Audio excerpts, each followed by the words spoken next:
Bom dia a todos.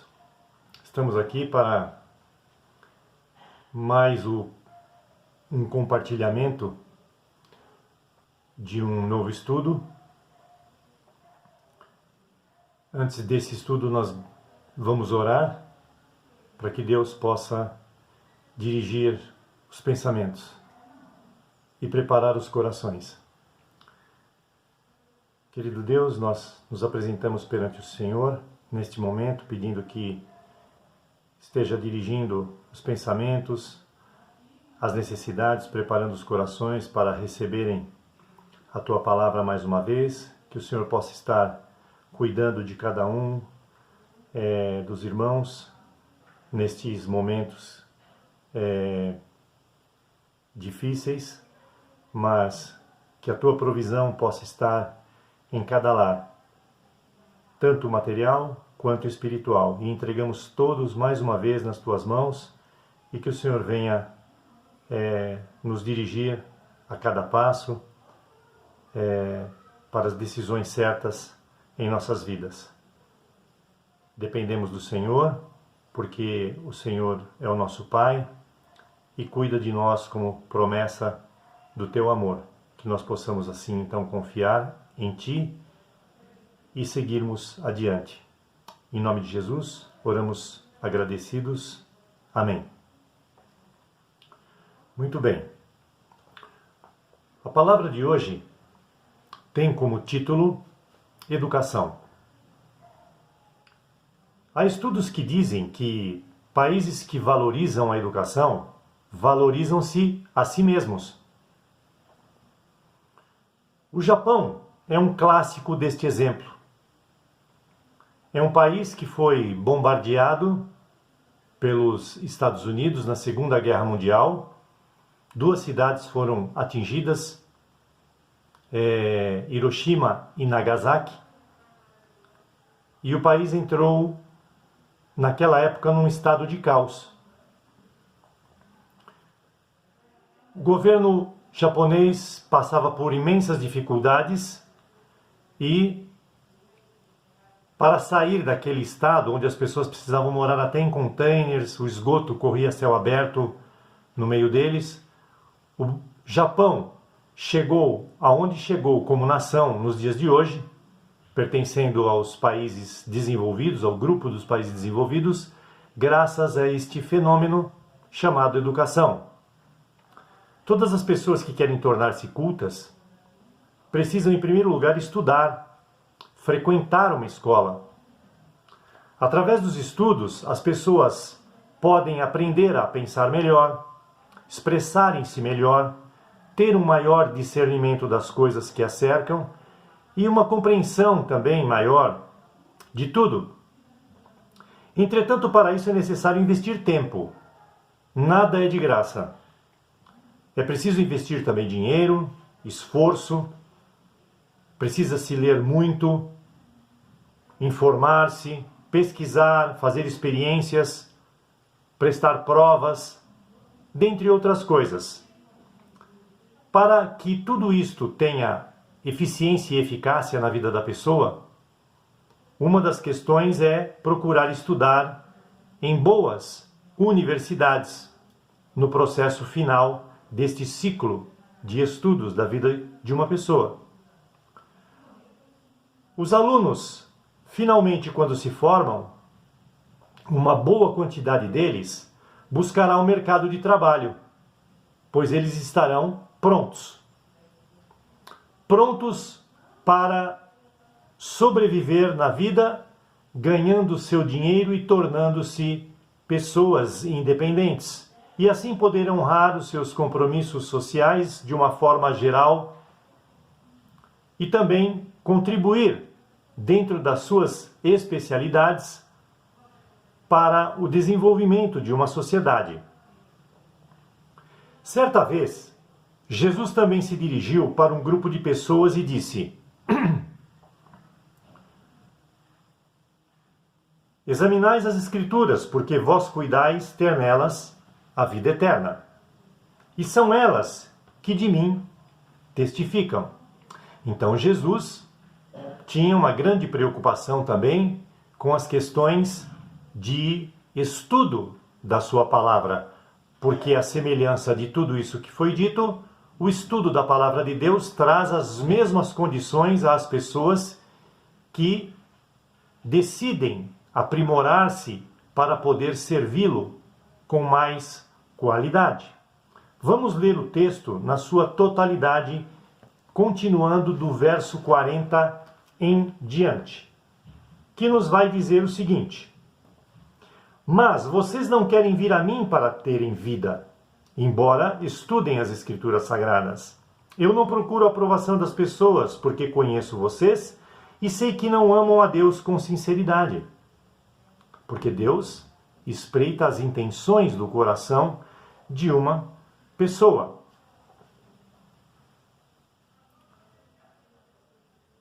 Pois eu vim em nome do meu Pai e vocês não me recebem. Quando alguém vem em seu próprio nome, esse vocês recebem. Como é que vocês podem crer se aceitam a aprovação uns dos outros e não procuram a aprovação que vem do único Deus? Não pensem que vou acusá-los diante do Pai. Moisés é quem vai acusá-los, porque é nele que vocês confiam. E se acreditassem em Moisés, deveriam crer também em mim, de uma forma automática, pois ele escreveu a meu respeito. Mas, se vocês não acreditam no que ele escreveu, como vão crer nas minhas palavras? E para crer é necessário conhecer.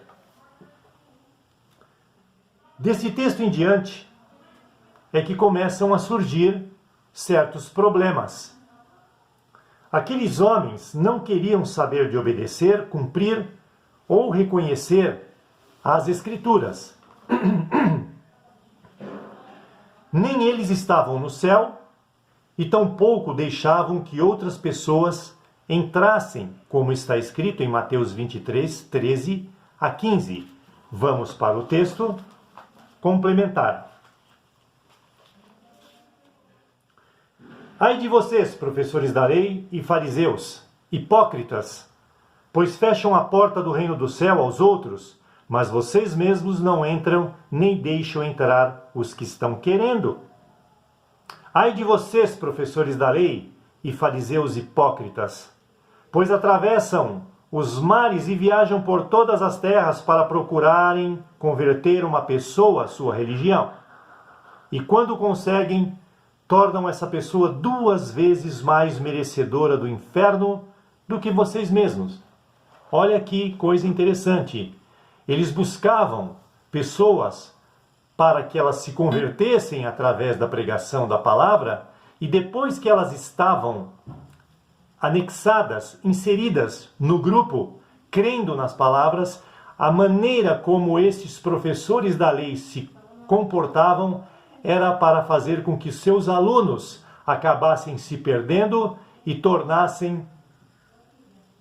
se tornassem 2 vezes piores do que eles eram, sendo 2 vezes candidatos à perdição eterna, porque aprendiam a fazer coisas através das instruções equivocadas desses professores, a andarem em caminho duplo, não um caminho santo. E nós sabemos que ser santo significa ser separado do mundo, proveniente do original da palavra kadosh, que é estar no mundo, mas não pertencer ao mundo, ser separado do mundo para servir melhor, então, a Deus. Hoje em dia, tem havido também, como naquelas épocas, uma perversão daquilo que Deus planejou para a salvação das pessoas por causa disto.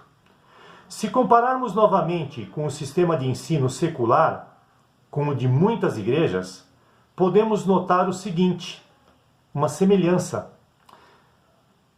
A começar pelos níveis mais inferiores, 1º e 2º graus dentro do ensino secular, não há mais necessidade de se fazer curso. Faz-se uma prova tão somente, pagando por ela, entregando e a aprovação já está garantida. Os supletivos, como são chamados, também estão cada vez mais curtos, sem interesse. Cursos que deveriam durar 8 anos, duram 6 meses, 4 meses, 2 meses e até 1 mês. Quando a escola é particular, quando se paga a mensalidade, embora haja necessidade de frequência, muitos alunos reclamam pelas notas que recebem nas matérias e os pais pressionam para que esses alunos venham a passar e a escola acaba cedendo porque ela precisa fazer receita para cumprir com os seus deveres.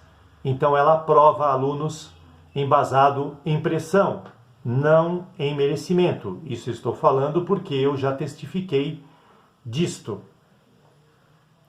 Por fim, pessoas são vomitadas no 3º grau ou nas universidades sem um conhecimento completo que deveriam, porque já trazem consigo uma má formação dos estágios anteriores, dentro deste processo de ensino-aprendizagem promovido por um fenômeno chamado educação, que na verdade não deveria nem ser chamado de educação, mas de informação, porque a educação, sabe-se que ela vem de berço, é dada pelos pais.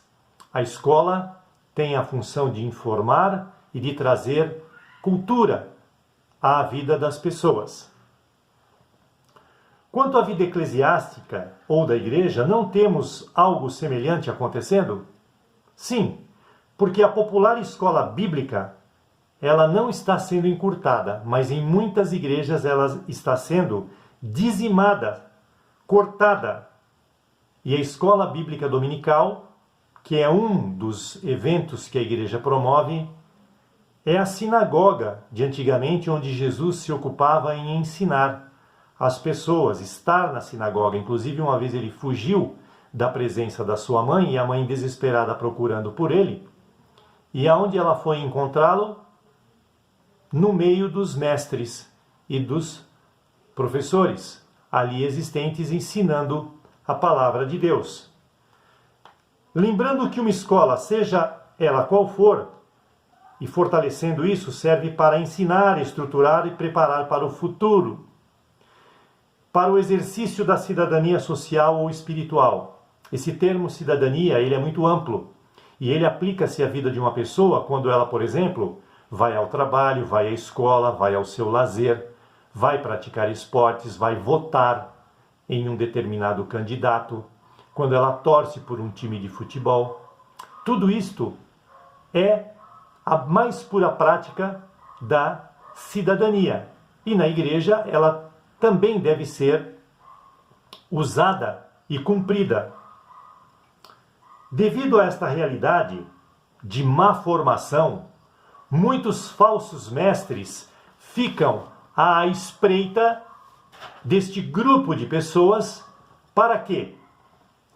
Para fazer a cabeça destas pessoas, porque se elas não têm uma formação boa, elas são facilmente manipuláveis, tornando-se uma massa de manobra. Isso acontece na sociedade, nós temos visto isso e testificado disso também, e com as igrejas não é diferente quando o povo interpreta as escrituras de uma forma totalmente equivocada e descabida por má formação. Estas pessoas, esses falsos mestres existentes hoje, eles têm aparecido nas igrejas e utilizam-se de uma mesma estratégia para com o povo, para ludibriá-los, para enganá-los e mal formá-los para ficar mais fácil de conduzi-los. Então tem gente que troca a fé por dinheiro, por exemplo, achando que podem comprar bênçãos. Quantas pessoas estão inseridas nisso hoje em dia? E a estratégia que eles usam é mais ou menos parecida com essa que eu vou dizer. Existem manchetes e notícias. Essas pessoas, os falsos mestres, vendem as manchetes para as pessoas e não estimulam essas pessoas a lerem a notícia, que no caso está inserida aqui dentro da palavra de Deus, para que elas sejam doutas naquilo que estão ouvindo. Então, quando você ou um aluno entra numa faculdade de jornalismo, uma das primeiras coisas que esse aluno aprende é causar impacto nas manchetes que eles divulgam quando estiverem formados, tornarem-se profissionais, porque eles precisam vender, precisam veicular a notícia com sucesso. Por exemplo, uma manchete que um jornalista vai lançar para a sociedade tomar pé. Cachorro morde a perna do seu dono. Esse tipo de manchete traz impacto social? Claro que não. Mas e se esse mesmo jornalista disser assim: dono morde a perna do seu cachorro? Opa, esta manchete traz maior impacto porque não é comum um homem morder a um cachorro, e sim o contrário. Quem fica só na manchete pode se enganar, porque é uma notícia ali embutida que deve esclarecer esses fatos. Então, quando a pessoa se preocupa em comprar aquela revista ou jornal e ver a notícia escondida por trás desta manchete impactante, ela vai perceber algo assim: o dono, então, pegou o seu cachorro de pelúcia, tirou-o do armário, ou um cachorrinho de borracha do seu filho que estava jogado pelo chão, e ele, com muita raiva de uma determinada situação, resolveu morder um dos dois com força. Então a pessoa acaba percebendo que a notícia não é tão grave quanto se pensava que fosse ao ler a manchete. Ou então, esse mesmo homem, ou esta mesma pessoa, mordeu a perna vorazmente de um cachorro de chocolate, um chocolate delicioso, um chocolate suíço. E ela percebe então que aquela notícia desvenda uma situação que de incomum não tem nada. Assim acontece também com a palavra de Deus. As pessoas vendem manchetes, mas não a notícia, para que as pessoas não tomem conhecimento dos fatos reais, do que significa aquilo, e vivem iludidas. Desta forma, por existirem muitos analfabetos funcionais, também é que muitas pessoas vivem uma fé superficial. Por isso não se firmam ou passam a ser levadas por todos os ventos de doutrina, como um papel é levado pelo vento numa rua. A base bíblica para isso é Efésios 4,14. E pessoas que vivem assim, elas estão como aqueles homens citados em Mateus capítulo 23, versículos 13 a 15. Elas estão passivas de andarem com Deus e andarem no mundo. Mas andar com Deus e no mundo é perigoso, porque Jesus mesmo disse isso: quem comigo não ajunta, espalha. Ou você cumpre à risca o que Jesus quer para a sua vida integralmente, ou você está fora. Não existe meio termo. Temos visto em alguns estudos que o meio termo é morno.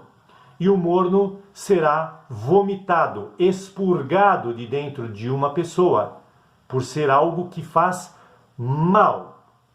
Então, vamos, para vencer tudo isto, seguir o exemplo simples, direto e objetivo que o apóstolo Paulo nos citou em uma de suas cartas, para que pudéssemos combater o bom combate, completar a carreira como nos foi proposta, sem atalhos, porque os atalhos normalmente são os caminhos mais longos e incompletos que existem, e muitos querem se valer dele. E sim, através destes dois itens anteriores, possamos então guardar a nossa fé.